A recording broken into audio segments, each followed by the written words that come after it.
something not right about this place.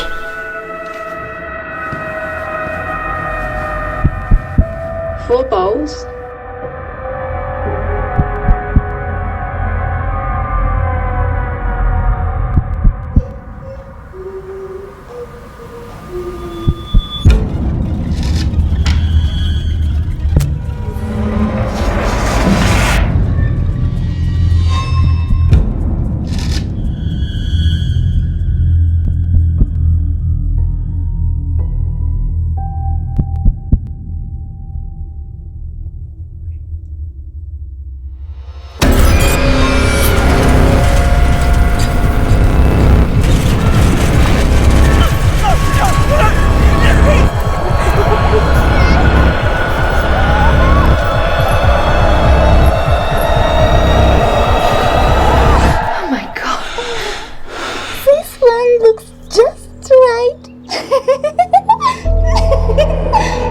Hi, and welcome to another film review.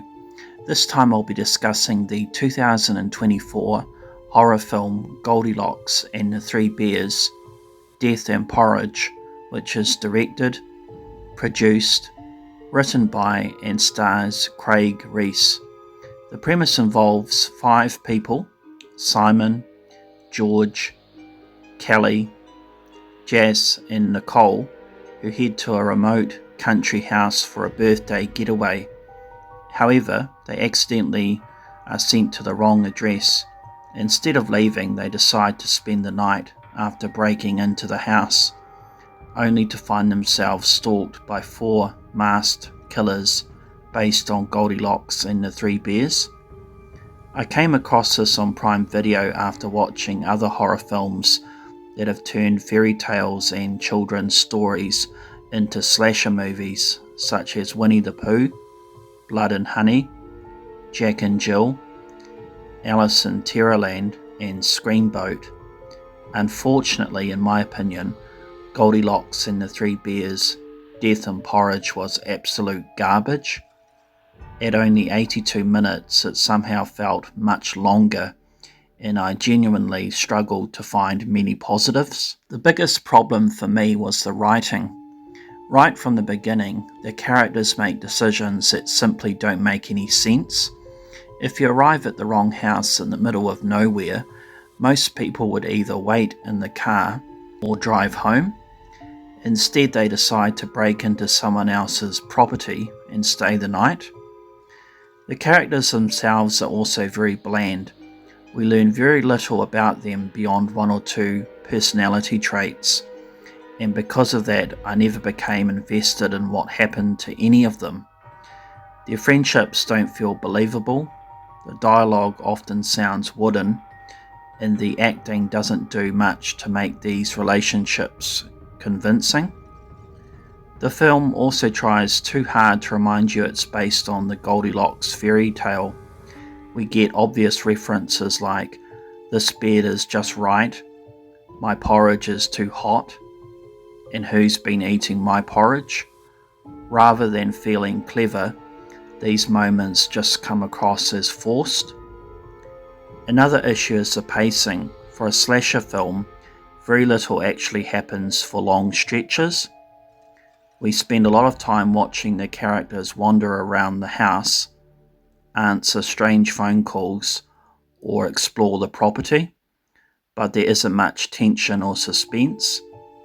By the halfway point, there still hadn't been any kills, which is surprising for this type of movie. The film is also full of bizarre character decisions and plot holes that constantly took me out of the experience.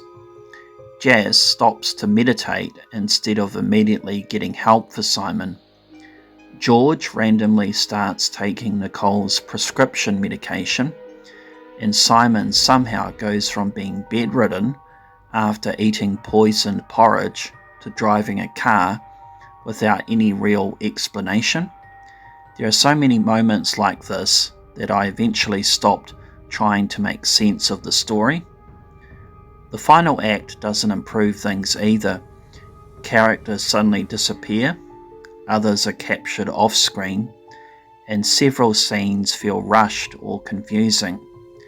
Even the ending misses an opportunity to reveal who the killers actually are, which could have added a bit more mystery. There were only two positives I could give the film.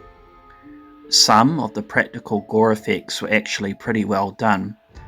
The head explosion was impressive, and there was also an earlier eyeball effect that I thought looked convincing. For a low-budget independent horror film, those scenes were reasonably effective. I also liked the general idea of taking another classic fairy tale and turning it into a horror movie. It's a concept with plenty of potential, but unfortunately I don't think the execution lived up to the idea. Overall, I found Goldilocks and the Three Bears, Death and Porridge to be a confusing and frustrating watch. Between the weak acting, slow pacing, unbelievable character decisions, and numerous plot holes, I found it very difficult to become invested in what was happening.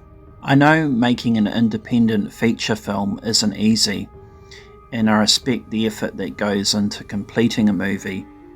However, as a viewer, this one just didn't work for me. I couldn't see myself ever watching it again or adding it to my horror collection. I'd give Goldilocks and the Three Bears, Death and Porridge 1 star out of 5. Well, thanks very much for listening to my review, and have a great day.